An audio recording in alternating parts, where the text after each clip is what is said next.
Hello, and welcome to episode 291 of the Casual Tryhard podcast. I'm Ryan, And I'm James. and I'm on the road. I'm in a seemingly non-murdery extended stay hotel outside of Madison. Awesome. Yeah, we Technically are not on the road anymore. not on the road anymore. It Yeah. feels like it though. There's a lot of driving in my life, um, but we had to give the people what they wanted. That's right. Podcast. So we are going to talk about what the content gods have given us, which is banned and restricted announcement, hmm plus like then a change to the banned and restricted announcement. And I don't know if you saw the article hmm about one of the banned cards Yep. It is from linked. the designer. Yep. I saw the Morrow article, but did you get the Majors article? No, that says Major's article. Oh, okay. I thought it said Morrow. I don't have my glasses on. I'm old. Also small Uh, screen.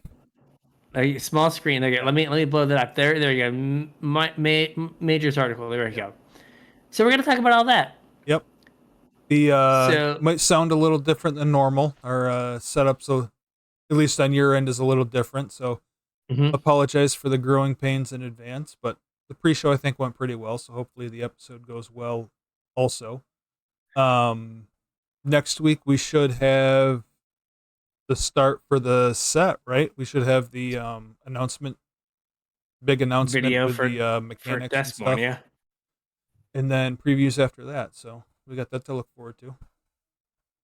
Yeah, I am probably not going to make it through Mastery Pass this season. No, not gonna get there. You did a lot of drafts, didn't you?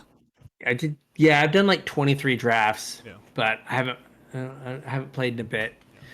We'll see. Maybe on the weekend I'll have time to get some games in if I'm not doing unpaid labor. Uh, Moved halfway across the so country to be an unpaid employee. yeah, exactly.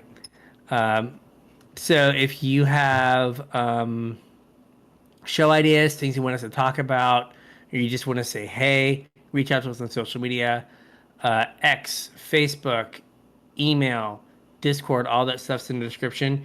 Uh, I guess it'll be just on Tuesday. Someone let us all know in Discord that there's free gold in the arena store. So I need Yeah, to open up arena for that. that's right. That's always a bonus. People always posting up stuff that they found out there on the interwebs. Yeah. Um, yeah, like Brian said, if you got any questions, comments, concerns, hit us up on all of our social medias down in the description. Um, if you want to support the show, there's a couple ways you can do that. The first is through our TCG player affiliate link, casualtryhard.com/TCG. Surf on over there, do whatever shopping you're going to do, and support the show at the same time. It doesn't cost you guys anything extra and really helps us out, so we would appreciate that. We talked a little bit last week about the Showdown series, right? Showdown? Yeah. Showcase? Spotlight. Spotlight. That's what it is. One of those S words.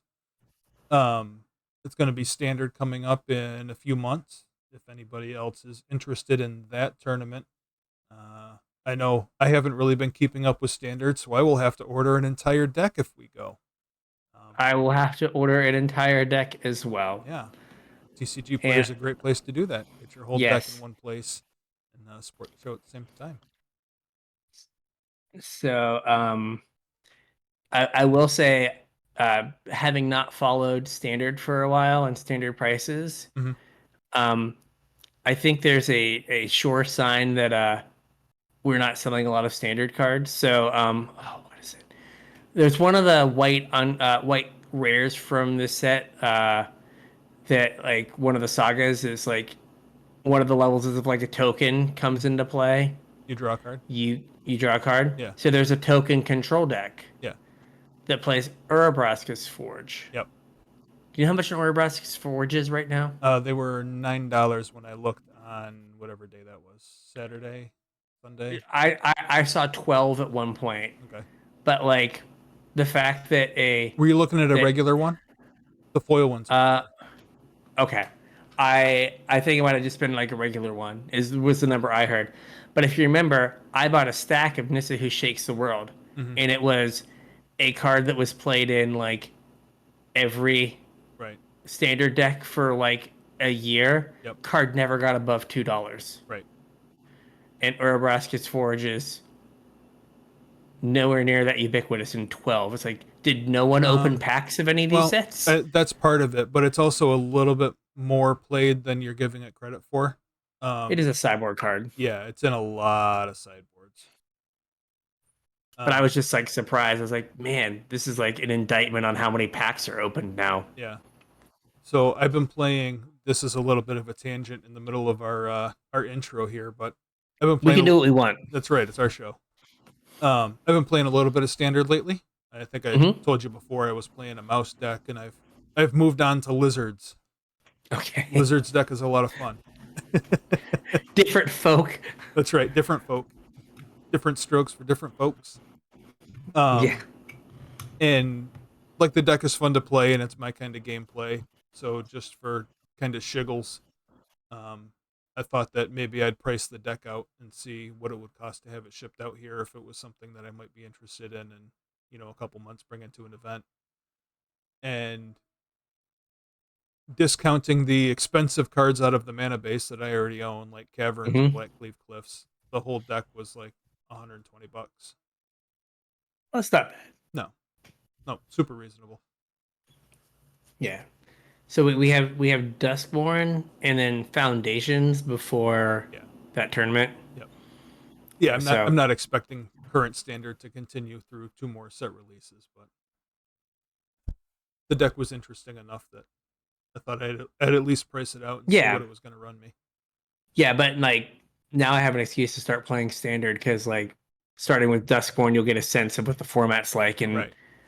Yeah, I I don't know. can't imagine Foundations is going to shake it up too much since it's basically going to be in standard like forever now.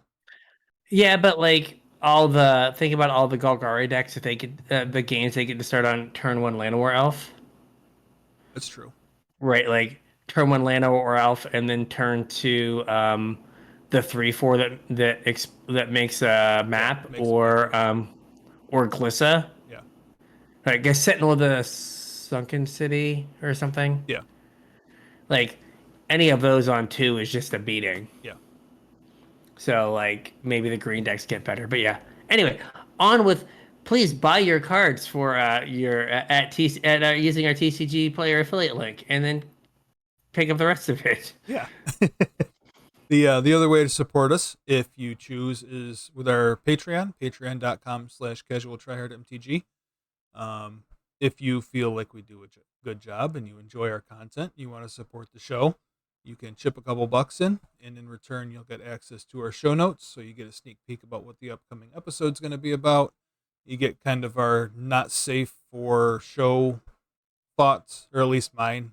Um, a lot of times, what I write in there isn't exactly what we say on the episode, so you get that.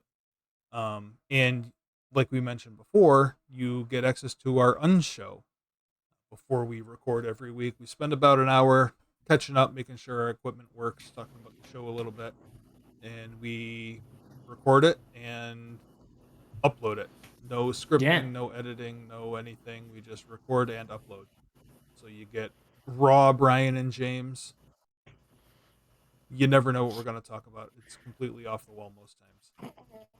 Today he got a breakdown of the housing market in Madison, Wisconsin. Yep. No bridges though. We didn't talk about any No bridges. bridges. The bridges. Uh, Um, but yeah, so if you're interested in any of that, or if you just want to support the show, patreon.com/casualtryhardmtg and help us out. We'd appreciate it. yeah. So the BNR Mm-hmm. was kind of covered a lot of stuff. Yep. There was bannings and restrictions things, Mm-hmm. but perhaps more important was it seems like they're going to restructure when they make their announcements. Yeah, I don't understand why this is such a big deal. Like they try and come out with this schedule and then change it, and then try and come out with a schedule and then change it. And like I don't understand why they don't just say we're gonna do our best to not disturb formats, but we're just gonna ban stuff whenever we need to ban stuff. Like it's silly just to like put a calendar on everything. I think that you have to like I think you have to look at it from the perspective of like we're like deeply enfranchised, Yeah, though, you know, perhaps lax to less some so than we degree, were. less so than we were. But like you have to look at the people that are perhaps less enfranchised than we are, Yeah, where like they they view getting their deck banned out from underneath them as like a huge scary thing. And so I don't think Wizards wants people to think like, well, if Nadu wins 4 tournaments in a row, we're just gonna ban this deck before you get to play it in your tournament, right? Like I think it's more of they want people to have like some confidence that like, hey, like if you buy this deck, it's gonna be around at least until the next ban announcement. yeah. I mean, I get that sentiment, but it just doesn't make sense because they've always maintained that if they feel the need, they're going to do emergency bans. Hmm. So regardless of what their schedule is, they've always said if something needs to get banned, we're going to ban it. Yeah, there's a an escape hatch. Yeah, Yeah, and you're right. like we've also had this exact ban calendar before, as well Hmm. as the last one, and Hmm. they've have moved away from it and then gone back to it. Like it just pick something and stick with it at this point. You know what I mean? Yeah, yeah. I don't know how much like we've been playing Magic, like kind of our second go around from like early to mid Twitter Yeah, to like peak Twitter, yeah, and now we're on like the fall of Twitter. right. But like, right, like the ease at which people can like express their displeasure with a format or when the bans are and whatever, Mm, like it's just been infinitely easier. So like if you're getting like bombarded with like why didn't you ban this or like oh you can't ban this now like I just like bought this deck for an RCQ yeah, or like oh you can't ban this because the Pro Tour's coming up. Like you just get to this point like you're I think they might be constantly trying to like please people, yeah. but like they've forgotten that like you can't please all of the people all of the time. Well, that's exactly what I was just gonna say. Trying to please everybody all of the time is how we get in the exact predicament that we're in right now, where Yeah, so every like set breaks a format and nobody's ever happy and nothing's special and everything falls yeah. apart. Yeah, so like I think it might just be like okay, they complained about the old way of doing it, Yeah, so then we tried something else. And now they're complaining about the something else. So we're gonna go back to closer to the old way of doing it. And it's just like you have to just like be like, we think this is the best for right. this set of reasons. We are going to stick with this for the next 4 or 5 years. Yeah, And like because what it's gonna take is them sticking with something long enough to like make it just be like this is the way things are, right. right? Because like imagine now if they just decided that like every pro tour in January is going to be a modern pro tour, Hmm. right? People, oh, we should do modern more. Oh, I hate modern. You shouldn't do modern at all. Blah, blah, blah, blah. Right. Right? But if they did that for 5 years, people would just be like, oh, yeah, January is the modern pro tour. Well, I mean that's how we used to have it, right? We used to have Exactly. seasons. That's how it used to be. Yeah, Right. And then we changed it and changed it. But like, you just like, if it was that way now, there'd be like a group of people that were like, "Oh, this is awful," and if you were like, "Well, I did it for 2 years," and people complained, we have to switch back. It's like, no, eventually, right. people will, on like some level, give up Yeah, and be like, you know what? I guess this is just how like Magic is structured now. yeah. I am now Okay, a cool, Magic player for 2/3 of a year instead of a whole year. and like that's fine. Or like I'm a Magic player for like a third of a year, Yeah, right? Like the Magic I do play is to like get ready for that third of a year, right. and like that's fine. But yeah, like I think they're just like chasing the like 100% of the people happy 100% of the time when they should be like we can make 50% of the people happy 100% of the time Hmm. and 50% of the people happy half the time. We've got to 75% overall Right. happiness. That is as good as we can ever. That's a C. That's as good as we're ever going to get. Right. And let's just be happy. So what they're going to do, so the the ban system that got us this ban this week was tied to set releases. Hmm. And hey, we want to make the bans in this case the week before previews start, Yep. so people don't get like super hype about like an interaction in a format and then the card in that interaction goes away. Yep. So okay, um, but they're gonna move to where the ban announcements are tied to competitive play. Which makes more sense in my mind, Yeah, at least. because like you view like an RCQ season where it's a particular format, Hmm. it would probably be good to at the start of the format go like, hey, these are the things we'd like to see changed before you start this RCQ season. Hmm. We're gonna make these changes and I'm gonna play the RCQ this way. Yep. Because like I think they hadn't they not talked about banning Nadu earlier, but it was like in the middle of the RCQ season, Right. like It was using the right ban. before the PT, I think, right? Well, there was that one, but I thought they were so that was the MH3, but like they could have done a ban at the start of Bloomborough. Oh, true. And they didn't because it was like smack dab in the middle of the RCQ season. Yeah. So like everyone who like bought Nadu, spoiler alert, it got banned. Yeah. Um, but everyone who bought Nadu halfway through the RCQ season would need a new deck. Hmm. And they're like, well, we don't want to do that because that wouldn't be cool. So like then Nadu got to hang out for an extra like full another set Right. because they didn't want to ban it mid RCQ season. I saw a thing.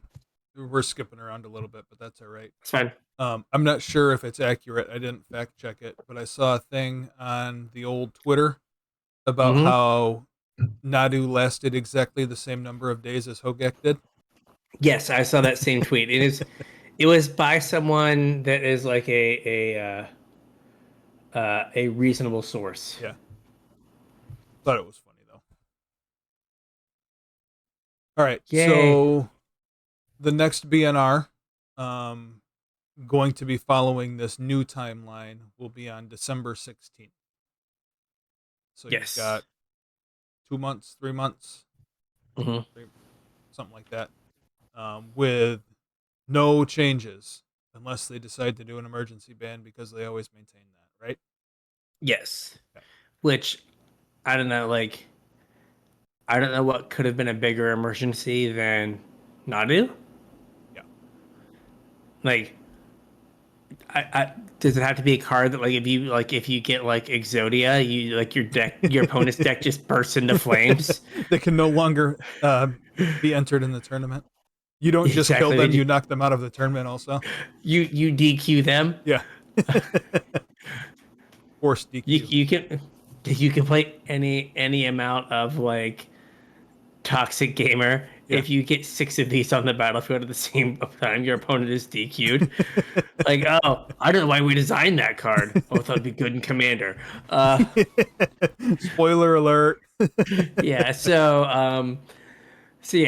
like I don't know what could be a bigger emergency than like Nadu, Yeah, but if something somehow raises to that level, yeah, then they give themselves an out, which like they 100% should give themselves an out, sure, like always.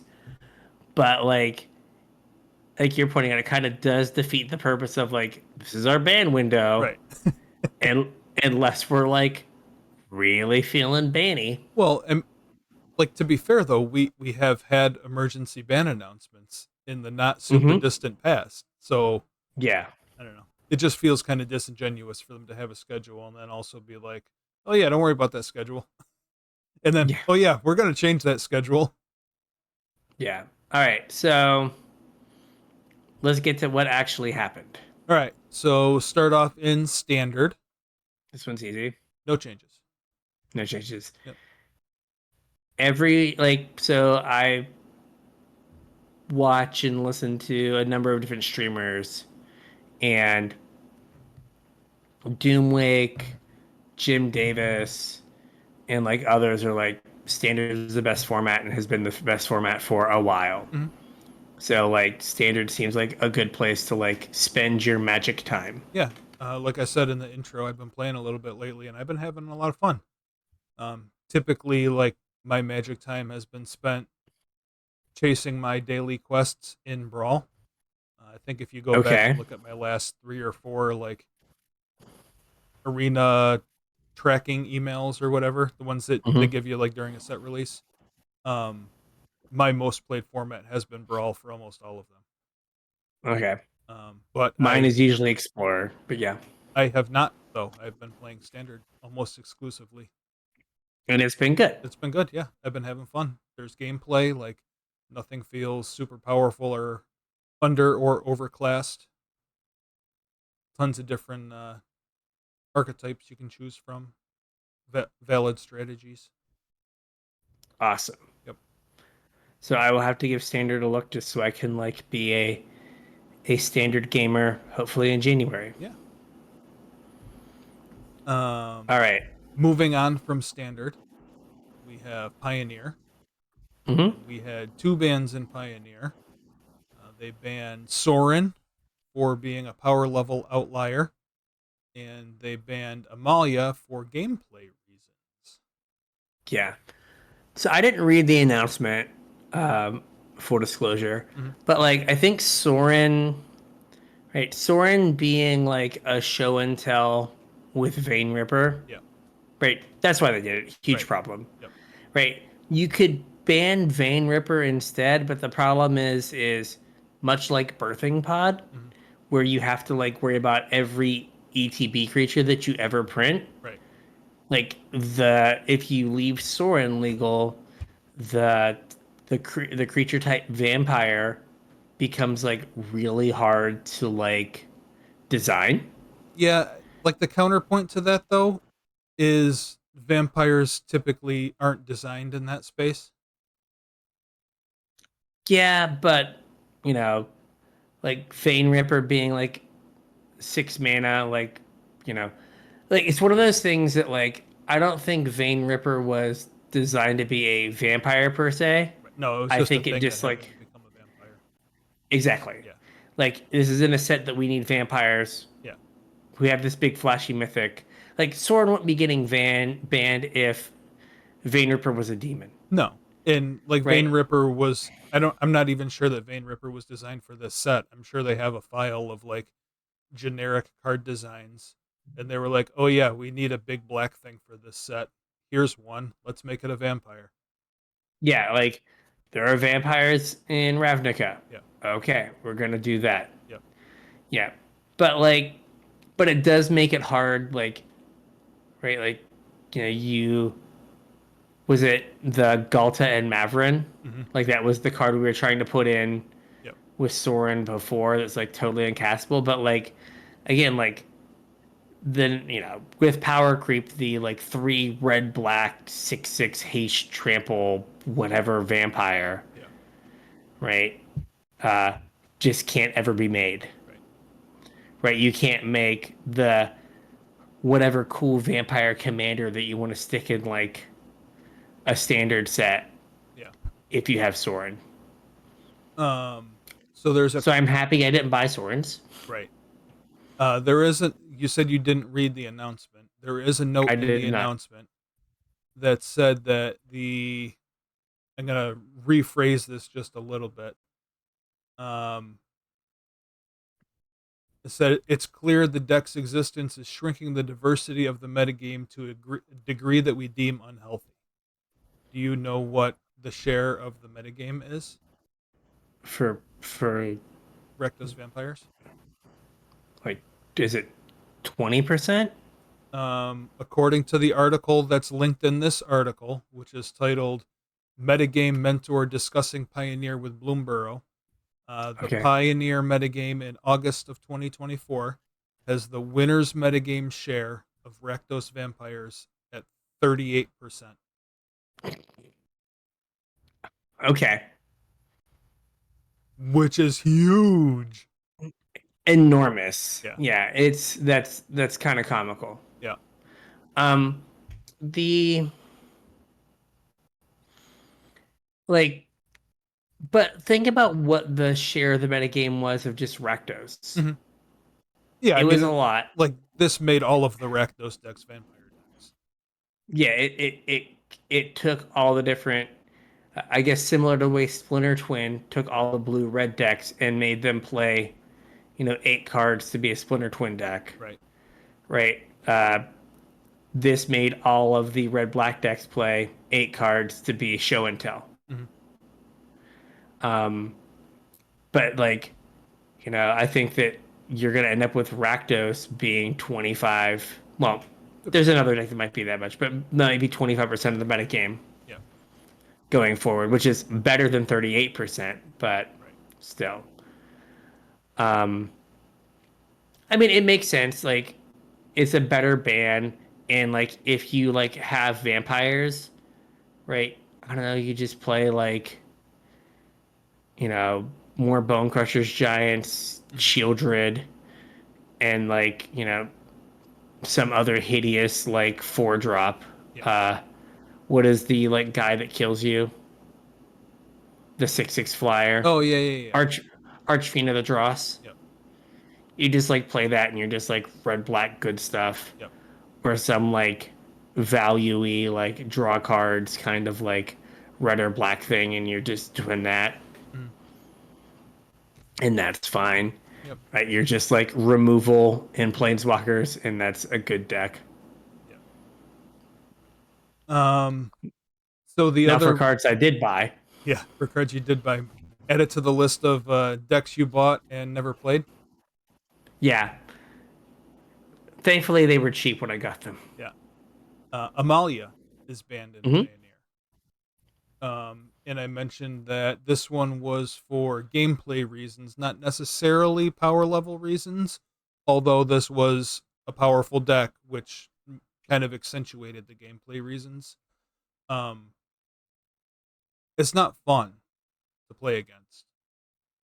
And No, also, there's issues competitively because players were starting to sideboard for a draw, which is a very undesirable outcome in tournament play. yeah. So if you could get Amalia to skip over 20. Hmm. So we saw with the red white heroic deck, they would pump Amalia past 20. Yep. So then you would um what's it called? Uh you would just be in the like explore life gain loop Yep. permanently There were also with some decks that would make the Wild Growth Walker indestructible. so it would keep going. Yep. Like this feels like issues aside, with like how powerful the deck was, which like I think I saw at one point there were some tournaments that had like a 58% win rate, like it was one of the winningest decks, Yeah. and so kind of maybe before the rise of Rakdos vampires, um, but like this would have been like 10 years ago. If you gain life, you may explore, Right. but they got rid of the may to save a click. Right. For arena. And so now, like, you can't ever stop the loop. Yep. So, like, that kind of feels like a casualty. And, like, I don't know why they said if it has exactly 20 power. Right. I could have said 20 or more. Yeah. Like, that would have, like, I guess, like, if you had a big Amalia and then, like, tried to rebuild and gain life, like, it would blow everything up. But then, like, you just don't do that. Right. You just are like, okay, I'm not going to do that. Hmm. So, yeah, some of the design decisions kind of get them to this spot that like one's an arena thing and one's like why did you, like is there a flavor reason like why did you be like exactly 20 Mhm. like I think it's fine like the deck was really resilient like it won you know on turn 3 consistently enough Mhm. that it was a problem um like you would like kill one of the combo pieces and they had like a myriad of ways to bring it back. Right. Or go get another one. Yeah. And then when they put the one Aetherflux Reservoir in the deck, Yeah. it could just mill to Aetherflux Reservoir.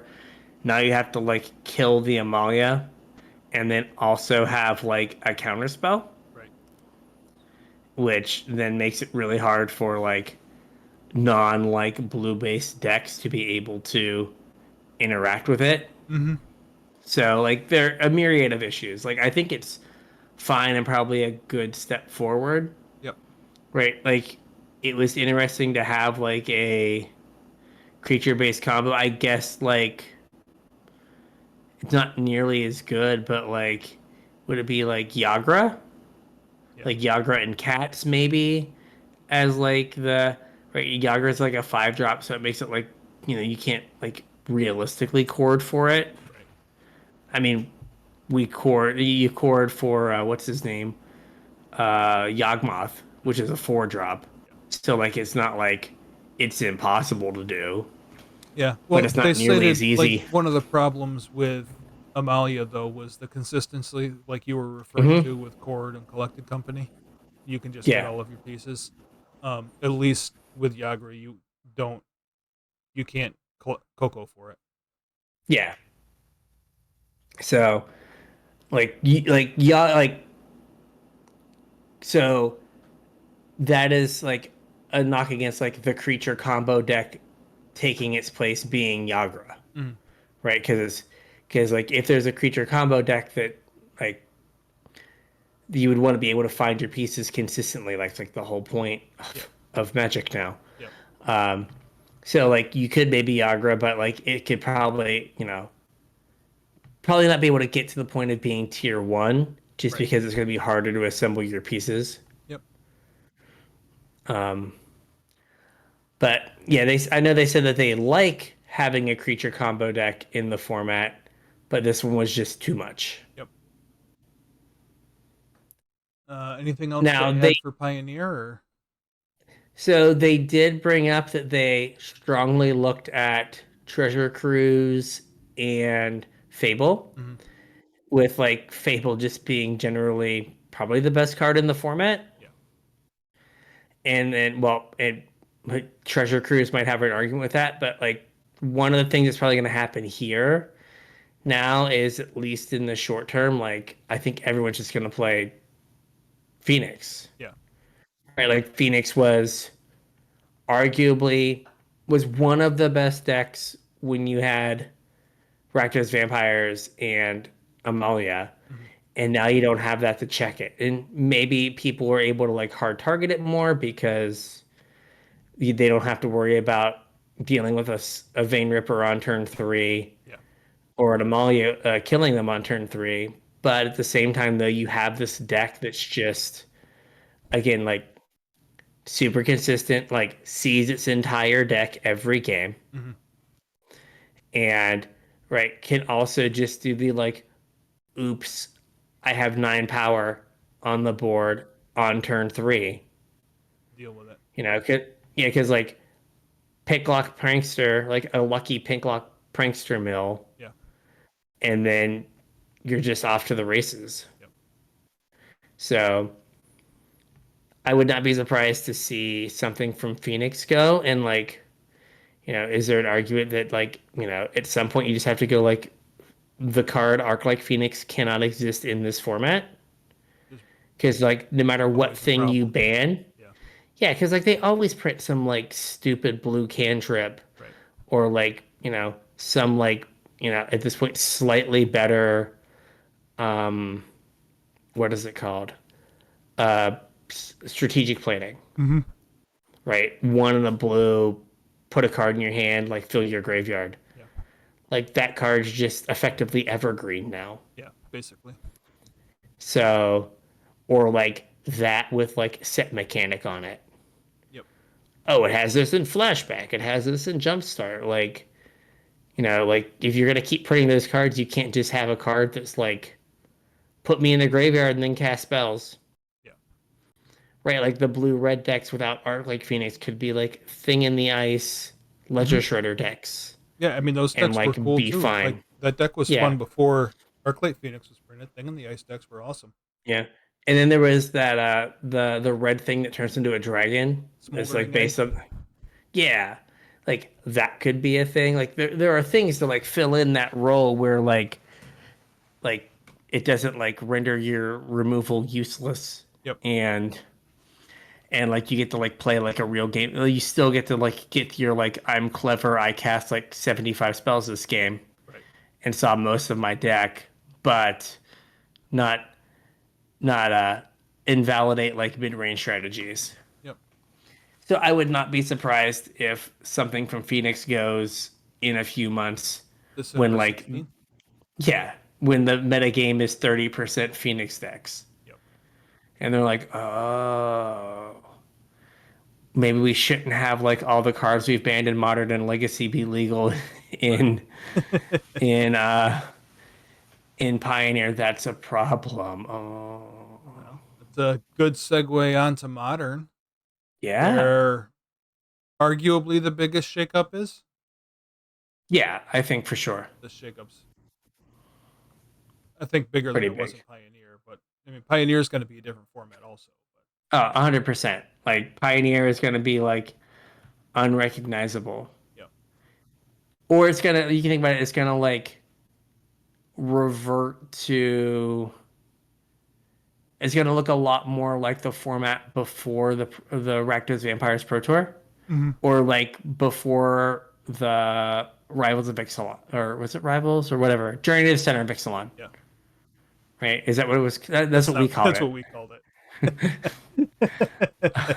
um, Explorers? No. uh, Whatever the Ixalan set was. Caves of Ixalan, Caverns of Ixalan. Caverns of Ixalan. Yep. That's what it was. There you go. Right, like because like Amalia, you got Amalia from that set, Yep. and then you got, you know, what's his name, Vein Ripper from the following set, Yeah. and those are like the two decks that kind of like have been basically Pioneer for the last year. Yep.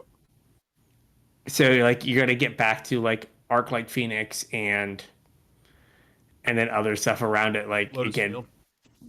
oh yeah, Lotus Field, and then uh, just like we said, like generic Jundi Rakdos. Right. Beautiful So tying it together. yeah. So modern, yeah, modern is going to be unrecognizable Yep. with Nadu Winged Wisdom Hmm. going bye bye, and then they got rid of Grief. Yep. Grief is probably going to be a shorter conversation than Nadu. So let's do Mhm. Grief first. Excellent. We were right. Yes. The end. We did it. um, So from the article, they said that getting double thought seized on turn one and having a body left behind was too punishing and not fun. So no joke. banned because Why? not fun. Why? Why did you print the card and then proceed to print a bunch of one mana black bring a thing back? I mean, they didn't even need to print anymore. We had plenty. Yeah, and like they They printed just printed better Ephemerate in the ones. set before, Yeah, right? Like, was Ephemerate Modern Horizons 1? it It was. was, Yeah. right? So, like, you had Ephemerate staring at you, Hmm. and like, is Cloud Shift legal in Modern? Like, you could have been two colors, but they were just like, here's like all these black ones. Yeah. Well, I mean, you already Undying had one Malice. mana black ones. Yeah. And then they just kept printing better Right. ones. Here's one on the back of a land. Yeah. Here's one that gives you a roll for some reason. Hmm. And it's just like, for the love of God. So yeah, they like printed the card and then like leaned into what it does. And like we were like, isn't there just gonna be a deck where you're like grief ephemerate it? Right. Yeah, And the back when answer we was talked yes. about when we did our set review for the episode, Yeah. we identified that as an extremely powerful thing to be doing with those cards, like long before the scam decks came together. Yeah. So I Good think job. the good job us. Yeah. So like what have we learned about like free spells in modern from this, right? So like if you look at Fury, right? Fury was if your 2 for 1 actually turns into a 4 for 2, Yeah. you can't do that for like no mana. Right. Or if your 2 for 1, your thing's supposed to be 2 for 1 turns into a 2 for 2 Hmm. for no mana, you can't let that happen. Right. And like on some like early in the game, grief doesn't have a fail case. Like you always have a hand, Yep. right? Like blinking, uh, oh gosh, an endurance might not do anything. You just have vanilla 3/4. Right. Well, I guess it has reach, but still Might as French well. vanilla. Yeah. Solitude, you're always at card disadvantage, Hmm. right? Like even if you blink it, it's like unless it's an ephemerate, Right. it's a 3 for 2, so you're always at card disadvantage. Yep. And then the blue one, I don't know, no one plays that card. Or they play some. Yeah. But like it's always a 2 for 1 when you pitch cast it Hmm. against you. So like you can't give yourself a window to like not be a 2 for 1. Uh, and then uh, you can't just be like, here, I use 3 cards, you can't play the game now, Right. right? And yeah, like the number of times like you would watch like I'd watch like a video of someone playing modern, and they'd just be like, please don't grief me. Please don't grief scam me. Please don't grief scam me. Oh, my hand's good unless I get scammed. Right. And like that's not a fun way to play the game. Right. Uh All right. So the other one is Nadu. mhm. Um, I know you said you didn't have a chance to read the WotC article. Did you read Michael Major's article? I have read excerpts on Twitter and had people read me excerpts of it, but I haven't read the whole thing. Okay. I kind of got the gist of it, but Yeah, I don't think there's anything that hasn't already been said in other places, but basically the article says that Nadu was a design mistake. This is coming mhm. from the lead designer of Modern Horizons 3. Um, it originally had different text, I guess, basically So through the entirety of playtest. so as you guys know, they like you've had people talk about it. I think Aspiring Spike, I guess Aspiring Spike was on Lord of the Rings, but they like bring in high profile, uh, pro level or like format experts, Hmm.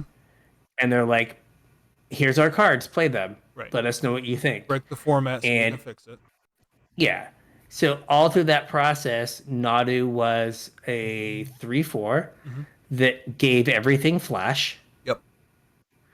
And then if it was the target of a spell or an ability, or it was if a creature you control was the target of a spell or ability an opponent controlled, Yeah.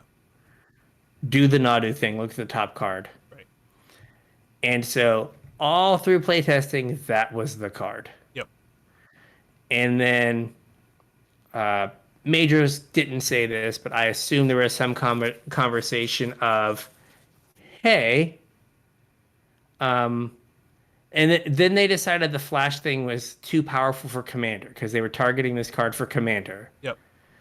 And so then they took the flash thing off, and then they didn't think it was good enough. Right.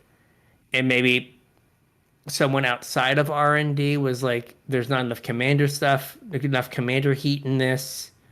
Like, make some better commander cards. Juice it up. Yeah, so then they added the text as we currently have it on Nadu to try to make it like an iconic playable commander. Mm-hmm. And they forgot that Shuko and Nomads in Core were cards, Yeah. which can't blame them. Right. Not exactly staples of any format. Yeah, but like the fact that like Nadu got spoiled and then everyone like bought out Shukos, Mm-hmm. right? That was uh Nadu was Doomwake's card, Yeah. and he had done a video a while back after he exploded. He's like, how much could I have got if I had like realized the Shuko interaction? Because Right. like when we were talking about it on stream, people were like, oh, this goes infinite with Shuko. Yeah. And like if I would have just bought Shukos then, Right. how much would I have got? So like kind of like we feel that like Oko got changed late in development maybe, Mm-hmm. where like pluses and minuses were switched around or removed.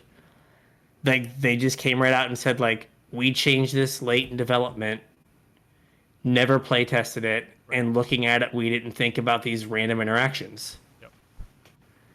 And like, you know, this is the problem with, you know, having a spreadsheet somewhere that you go like there needs to be 35 cards in this set that are for commander. Right. And you need to have 25 cards for modern. Yep. I mean, it goes back to what And we were saying at the top of the episode with designing for everybody. Mhm. If you design a set for everybody, there are going to be people that are not happy. yeah, like if they would have just designed Nadu to be the best modern card it could be, Right. and then it be, and then, oh, hey, it ended up being a commander card, great. Yep. And like, if you take that design philosophy, you're definitely going to end up with like cards you didn't think were going to be commander playable Mm-hmm. that become commander staples, Right. right? Like, think about if we go way back, or Boreal Gracer, Mm-hmm. right? Like, Paul Chian was like on the playtest staff, but also doing commentary, and he was like, yeah, we never saw this card as being like a constructed playable card. Right. And it was like a four of in every green deck, Mm-hmm. right? Like, you don't have to always be like, I need to turn this nod to make sure it's constructed playable Right. because you're going to miss something. Yeah. Let the players figure it out. Yeah, let the players figure out what it is. Like, you don't have to just be like, I want an energy deck in modern. Mm-hmm. Here is a like precon. Right. That was from a PK video from the road.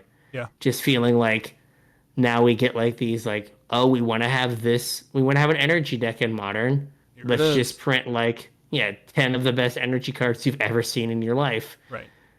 and tell the players play these 10 cards and you have a deck. Yeah. Right. So yeah, it's unfortunate. Like, you kind of feel bad for Majors, Yeah. right? Like, because I'm assuming he had some master beyond making the best modern set he could make, Probably. right? Like, yeah, make a good modern set, but also again give me 35 cards that I can commander nerds to open packs for. Yep. So there's one more thing in this modern announcement, Okay. and it's kind of what wasn't said, but was also said. Why not the One Ring? They're trying to be nice and give me a chance to sell my $130 One Ring that I have Yeah. before they ban it. I mean, you might want to do that. Their words, quote, while present in several decks, there is no clear the One Ring deck terrorizing modern. The worst logic you could possibly give, I think. Well, so the thing is, when you have a generically good card with colorless mana requirements, you can just put it in any deck. Okay, I have a question. Yeah. What percentage of decks play the One Ring, 54. according to MTG Top 8. 54. It is 36%. 36. I think the percentage is higher on Goldfish. Perhaps. I'm looking at MTG Top 8, so it's like definitely like decks in the top 8 or whatever. Yeah. It is the single most played spell in Modern. Mm-hmm. Yeah, it's The colorless. It only goes thing in any deck. the only thing above it is Arid Mesa, which what a glow up for Arid Mesa. Seriously. Yeah. But it Dethroning goes Scalding Tarn and Breeding Pool. Scalding Tarn, not even in the top 10. Whew. Misty Rainforest is That's what I meant. ninth. Misty, not Breeding Pool. So, but like that's because what are all the cards? It's Arid Mesa from Boros, Yep. the One Ring from everything, Mm-hmm.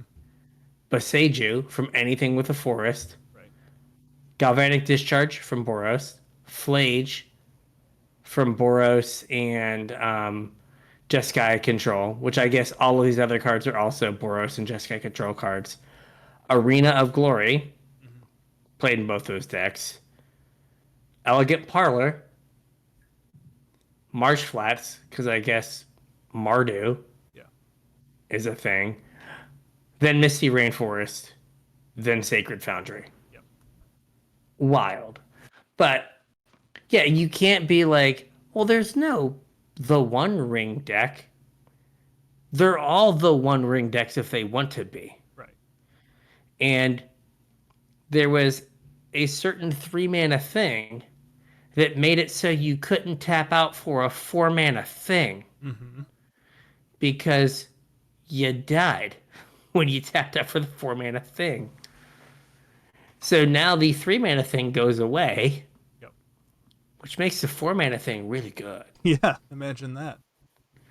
Yeah, like I can't imagine the One Ring not like running amok Yeah. in the next few months. Well, lucky for you and I, we've got some standard to brush up on, and We there's do. another BNR in December. So Yeah. So I don't know, like I don't foresee myself playing a One Ring anytime soon. no. So maybe when I go home I should separate myself and put like $60 or $70 in my pocket by selling a One Ring to my local LGS, There you go. supporting a local business and like getting more Culver's money, uh, getting more hamburger and custard money. There you go. Um, yeah, like it's the smuggler's copter argument when it got banned in Pioneer, Yep. Standard, or both. Yep. When it was like, hey, we made this stupid, powerful, colorless thing. It like goes in every deck and makes all the decks feel samey. Yep. It limits deck building creativity because it takes up 4 slots in every deck. Yeah, and like this is going to be like, oh hey, there's gonna be everyone's playing 3 the One Rings and then 4 cards with Right. one ring in their board, Yep. or they're playing 4 the One Rings, Yep. and there you go. Yeah, like I don't know. The only like people were talking about banning the One Ring in like January. Mm-hmm. I think the only thing that got heat off the One Ring was 2.5 months of like activating Shuko, Probably. right? The fact that people had to have like a pile of insects on the left Yeah. and then a pile of insects on the right that had been targeted twice. Yep. And they just had to go like across doop doop doop doop. Yeah. We are getting far enough out from Lord of the Rings Mm-hmm. that there's not that like It's not a sacred cow imperative. anymore. Yeah, there's not this imperative to like make people still want to buy Yeah. the Lord of the Rings cards. I think I heard. I don't remember where it was. Somebody was talking about reprint equity in Lord of the Rings, and like I think it was an official Wizards response where they said specifically that they could reprint, like they have ways of reprinting cards from Lord of the Rings. Hmm. So But like you could print Bowmasters, like could you like realistically like upshift the 1 mana cyclers, the land cyclers, mm, to like uncommon um like what else came out of that set that gets played? It's the mana cyclers, the One Ring, Bowmasters. Is that yeah, it? that might be it. I'm missing something. Oh, Devoted Druid? No. What is it called? Oh, Delighted Delated Halfling. Halfling. Yeah. That's the other thing that gets played. Yep. Um, and I mean, like we this time last year we were talking about why don't we ban the One Ring and Orcish Bowmasters, Right. right? And like Bowmasters, like no one's talking about it, and the One Ring got a like glancing blow, but it's Reprieve. just because we just played through like 2.5 months of like you know bird bird Bird, summer. bird, bird. Bird is the Bird word. is the word. Yeah, like we just played through bird summer, and like now no one's thinking about these cards that are like, oh, like I can't play X ones because Bowmasters kills them. Yeah. It's also like, why is Bowmaster still legal in Legacy? I don't know. Right? We banned Ren and Six because it's like it pings all the X ones, Right. and then we're like, this thing pings all the X ones. So I mean, there's better things to do than play X ones now. I guess. Yeah, cards like Dark Confidant and Thalia are like staples in Legacy, and it's like not anymore. They are full. Wizard says, "Hold my beer." We had to play Guide of Souls. We had to make it a 1/2 so it didn't get owned by Yep. Orchestra Masters. So I don't know. Like I feel like the One Ring can't be around long. Yeah. I don't see a world where it continues to be legal. So, Yeah. moving on to Legacy, we did have a Hmm. ban in Legacy as well. Just Grief. Nadu is safe. Hmm. Just Grief and Legacy. Their quote that I pulled out of the article here that I thought was relevant says, Legacy has not been able to self correct to handle the powerful combination of grief and reanimate. Yeah. Legacy, where you play the most powerful spells ever printed, could not self correct to handle grief. I mean, it's an unmask that then you get to like play again Right. and leaves you a body, Yep.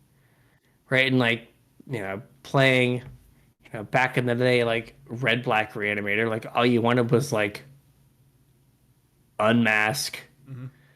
like unmask entomb, or like entomb, then next turn, like unmask you, like reanimate, Yep. right? And now, like, you get the unmask, and it also gives you the thing to reanimate, Yep. and like, and then it unmasks them again. Uh, like for those of you who haven't played Legacy, and I haven't played Legacy a lot in years, but and I'd be like, well, it's just a 3/2. Like, who cares? So is Delver Right. Secrets. So is Delver. Like, there are so many like wild things going on in Legacy Mm-hmm. that like a lot of times people don't have answers Right. for a 3/2. Or like you took their one answer on the way down, Right. and then you took the thing that is like their game plan or their way to rebuild when you reanimated it, Mm-hmm. and then they're just like they have a bunch of rocks, Yep. and like they can't like throw enough rocks at your 3/2 to kill it, Mm-hmm. and then it's not like usually that you're doing nothing after that, like you have any other kind of interaction to like then like protect it one more time or disrupt them. Mm-hmm. then you just win the game off the 3-2. Yeah. Like this is less prevalent than it used to be, but like for you old timers, like Young Pyromancer was a legacy card Yep. because like you play Young Pyromancer, then you'd cast a spell, and they would kill your 2/1, but you'd still get a 1/1. Mm-hmm. And like I saw many legacy games won on the back of a 1/1, Yep. where you just like, kept them from doing things and just kind of like rode this stupid 1/1 out for a while to get into bolt range or something, right? Well, I mean, Like a th like talking about, I know we've done some episodes on like general, I don't want to call it game theory, but like strategy Mhm. and like old timey strategy and some new strategy, just like general principles of the game. And I think Legacy, more than just about any other format, is about resource management and exchange. Mhm. And because it's Legacy, the format is so focused on that, either being hyper efficient or just having the answers or playing the tempo game to deny your opponent's resources. Like, I think a lot of games are won on the back of whatever ham sandwich is left over when the dust clears. And it doesn't matter if it's a 1/1 elemental or A a 3-2. 3/2. It's because that's what was left when the dust clears. And I think the problem with grief is that because the fight happens on turn one and your opponent can't interact with it at all, basically, um, the dust is always going to clear and leave you with a 3/2, Mhm.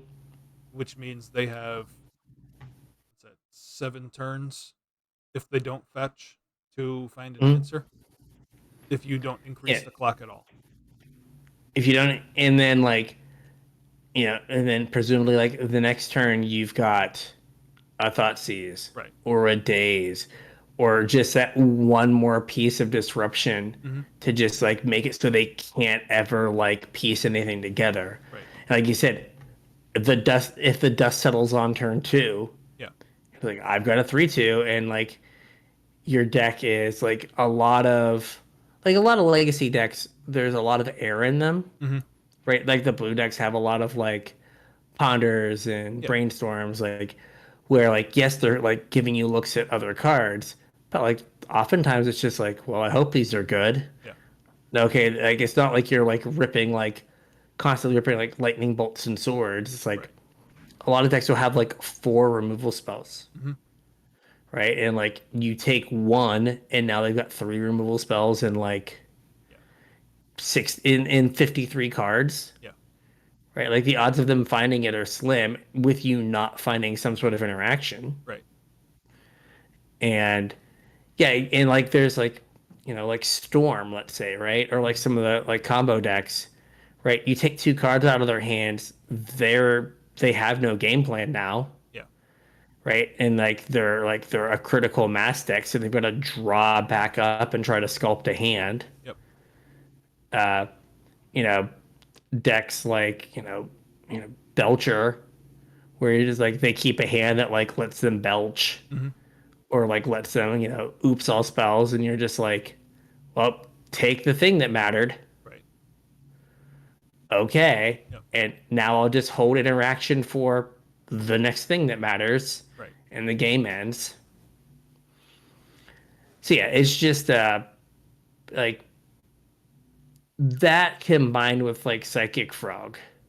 Yeah, like that's the other part of the article here is they talk a little bit about Psychic Frog. Um, I don't, I haven't kept up with Legacy, so I don't know what the Psychic Frog part is all about. But So Psychic Frog, um, you get in this weird situation where you have a discard outlet in Reanimator that also um, is a threat and a clock. yeah. And so you get these situations that, like, if you can play a frog and protect it, it runs away with the game. Mm-hmm. So in sideboarding, right, you have to have a way to interact with the graveyard and the reanimation plan, Yeah. but then you also have to be like, I gotta leave in my fatal pushes. I gotta play abrupt decay, Hmm. because if I don't, I'm just gonna get frogged all over. Right. I'm gonna get frog marched. And so I think it's just the fact that they have like this other threat that enables their game plan. Is that the only place Fragacy in play is in the Grief Shells, or is there like a dedicated frag deck? So the places I've heard of it most are in Reanimator, and then I think there are like some like as happened some like Grixis Delvery decks Yeah. or like blue black like shadow kind of decks where it's just like a good like additional threat. Yeah. And then also it, less prevalent now or less important now is it also pitched to force and grief. Hmm. Like it increased your blue count in like your like force decks that were kind of short on blue Hmm. and also increased your black count for grief. Yeah. So it like kind of pulled double duty in helping you with your pitch cards. So maybe without grief, right? Because like all the black decks in Legacy were like grief decks, Yeah. right? So maybe, Again, you shout know, out we were right. Shadow, you're right, yeah. But we just keep printing these sets that just like did Modern Horizons, well, Modern Horizons 2 was a slow burn, Yeah. right? But like Fury just made creatures unplayable in Modern for Hmm. a while. And then we've got to Grief. Yep. But like there's an argument that like Fury should have been banned sooner. Hmm. And Grief should have been banned sooner. Yep. But like yeah, like each each Modern Horizon set has just had like this like terrible like warping Right. and like Which I destructive mean, you're force gonna on have some modern. amount of that though when you're designing specifically for a format Hmm. like Modern, where you have to push the power level to even get cards to see play. You know what I mean? Like you're gonna have misses. I expect there to be Yeah. misses.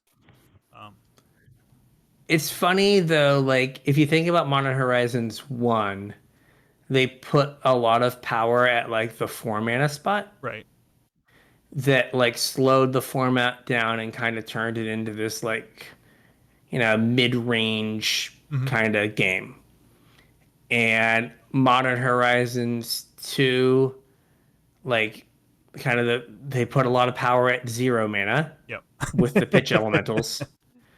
And like what are the other things from Modern Horizons 2? Like it's the pitch elementals and Ragavan, I'm sure Urza they're Saga. Ragavan and Urza Saga. Okay. But again, like where was the power there? Yeah. 1 mana, 0 mana, and a land, Yep. right? And now Modern Murktide. Horizons 3, Murktide, 2-ish mana, I guess. But then like if you look at Modern Horizons 2, like where's the power level? The power level's at like two, like 1, 2, and 3 mana, Hmm. right? So like we're pushing the the cards like lower and lower in mana value. Yeah. Like what does that, you've got Galvanic Discharge, you've got Guide of Souls.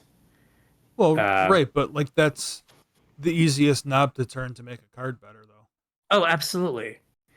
Right? Like you could always just I mean, if you took like I don't know, Polar Kraken and lopped 8 mana off of it, it would see play. mhm.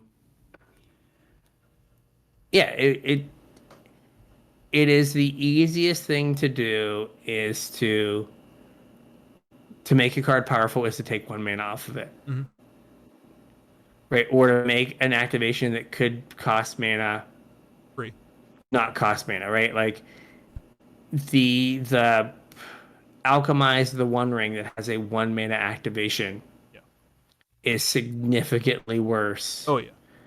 than the One Ring that has a 0 mana activation. Yep. Um, So like, I have like a greater thing up. The One Ring, when they go to the tenths of percentages, is the most played card in Modern. At MTG up 36.2%. Mhm. Like that's not okay, No. right? Um, and then the next most played spell is Galvanic Discharge at 30%. Like it's like you just push everything down and you're like, this should cost like Harness Lightning, 2 mana, fair. 1 mana, not fair. Yep. Um, Ajani, Nakatl Pariah, like probably a 3 mana card. Hmm. Like realistically, let's make it two. Yeah. But like, so now you're getting to like these.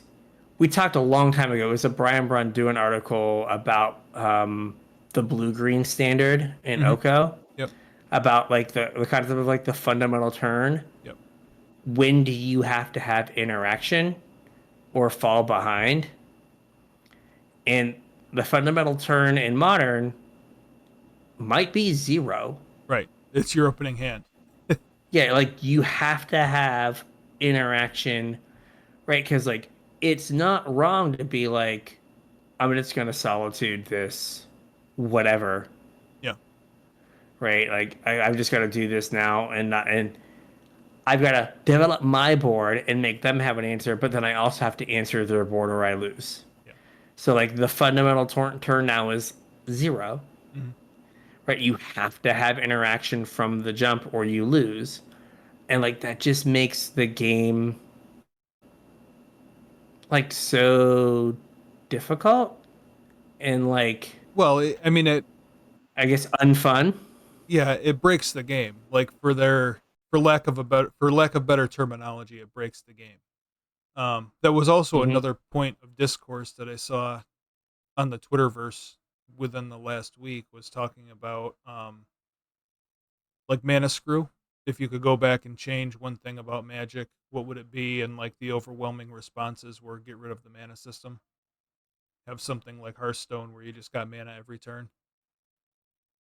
And like this kind of speaks to that point also because when you push the fundamental turn to zero, you're not playing the same resource management game anymore. Like Yeah. games like Hearthstone don't have that sort of resource management because it you just get it every turn. When you push the Yeah. fundamental turn to zero, the cheaper you make things, the less important your mana system is. Hmm. Right. Like a lot of decks kind of operate like, 2015, 2016 burn, Hmm. where you're like, I need to draw exactly, I need two lands in my opening hand. Yep. And in my first 3 turns of the game, I need to draw exactly one mountain. Yep. And this game will be great. Right. If you have just like a bunch of busted cards where you're like, well, I want to stop drawing mana at 3. Hmm. And then, hey, here's this card Fable that when you hit 3, you're going to get rid of lands 4 and 5 in your hand and get more gas to double spell or triple spell the next turn, Right. right? Here's Flage in case like you God forbid get to your fourth land Right. to like it draws you a card. Hmm. So we'll pay you back. It just drives the game to that like you are not you're not letting the mana system kind of do its thing, which is Right. kind of smooth things out to some degree and Yep. cause some variance. I mean, I will admit that I think we all have complained about like, oh my gosh, I can't believe I got screwed Oh, or sure. flooded. Like I would have won this game, like whatever, right? Bad But beat I mean, that's stories are like kind an of the best part of Magic, though. yeah, but like that's like an important part of the game, Yeah. and like the ability to come back. Hmm. And I really think that the ability to come back is like almost completely and totally like removed from like modern magic. Oh, yeah. With the snowballies, everything is. Yeah, like I was playing limited and like um I didn't draw a 2 drop, so I lost. Hmm. Or I didn't hit my third land, game was completely and totally unwinnable. Right. Right, and like not hitting your third land in cons or Shadows over Innistrad or whatever was not great, Right. but it wasn't like you just got You like didn't immediately lose. annihilated, Yeah. right? But now it's like didn't hit you by third land, like I can't win. Yeah. Like there's like it's gonna be so hard for me to come back, and like you know pushing things to lower and lower mana cost does it. Like my I've posted the pictures of my 7 win decks, and not that I'm the end all be all on that, but like my like 2 drop slot in the average limited deck in like Bloomborough is like I'm trying to get 10, 12 2 drops, Yeah. That's insane. right? To make sure like I can get on the board early. Yep. They do a lot. Um, some of them are mana sinks later in the game. There's like like you can't just be like I'm gonna play like a 3. Like my it's like no, you got to get something on 2. You got to trade. You got to be putting pressure, and it used to not be like that. And so like now, with everything like in limited, like oh, I didn't hit, like I stumbled, dead. Yep. In constructed, it's the same way. Like you can't stumble anymore, Yep. right? So I don't know. I think that these getting back to bands, I think these bands were good. Hmm. Like by and large, Yep. I guess we didn't talk about vintage, but I don't know if the Monopoly man listens to us. Did you see my note? I did not. Vintage. Uh, Do we even talk about vintage? What percent of our listeners have ever played vintage? uh, probably uh less than 1%. I would agree. Uh, they broke vintage too. Surprise, surprise. Yeah. Um, Real quick, I don't think we have to dive super deep, but mhm. no bans in vintage. That's where the second part of the BNR comes in.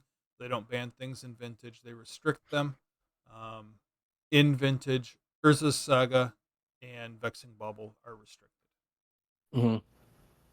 So vexing bauble counters things that you don't pay mana for, Like Moxes and Black Lotuses. which is the whole reason you play Vintage. vintage. Yep. And then Urza Saga allowed people to go find the stuff that they needed to find to do their other things. Hmm. Soul Ring, Black Lotus, Yep. Mana Crypt, Yep. Also plays Vexing really well Bubble. with a whole bunch of free artifacts. Hmm. Yeah. So makes sense. Yep. But I think overall, these are these bands are good for the formats. Yep. Oh, one more thing. Okay. Um, Explorer, Yes. Mirrors Pioneer. Hmm. That's it. Thank It's Pioneer at home. you. Yep. Bands are the Quite same. literally. Amalia and Soren. Yes. So it uses the same band list. Yep. Um, like I think Pioneer is going to be different and perhaps better, Yep. unless Arc like goes nuts. Which it might. I think Modern has to be better. Yeah. It's Um, certainly not going to be worse for the band. no. And for all the complaining about grief, I think it'll help Legacy. Hmm. So, like, like Reanimator is always I feel like supposed to be like it could be like a tier 1 deck, but it's not supposed to be the best deck in the format, Right. or like even close to the best deck in the format. And I feel like for a while, It should be the boogeyman. yeah. So just looking at MTG top 8, Eldrazi aggro is 8%. Reanimator is 18%. Holy moly.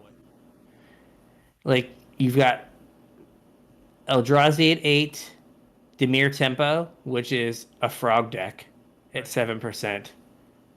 Grixis Aggro, which is a frog deck with Delver Yep. and Dragon Race Chandler, at 7%.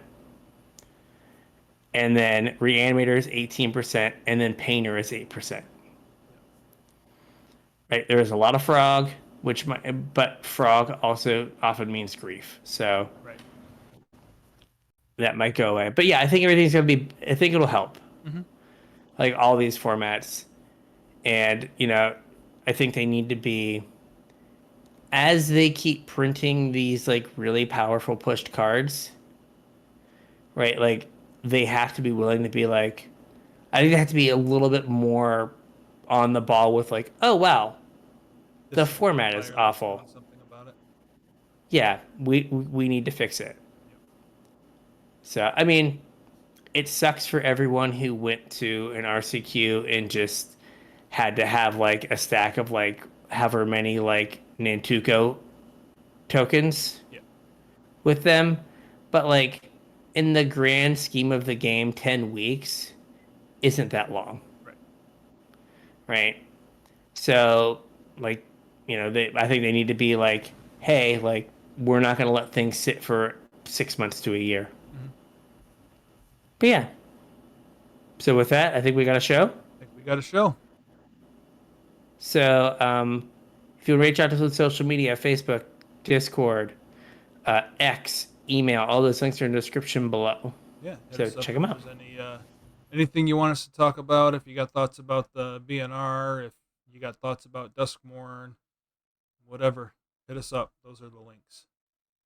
If you want to support the show, two ways to do it. The first is with TCG Player through our affiliate link, casualtryhard.com/TCG. Surf on over there, shop, support the show at the same time. The second is with our Patreon, patreon.com/casualtryhardmtg. Our patrons are awesome.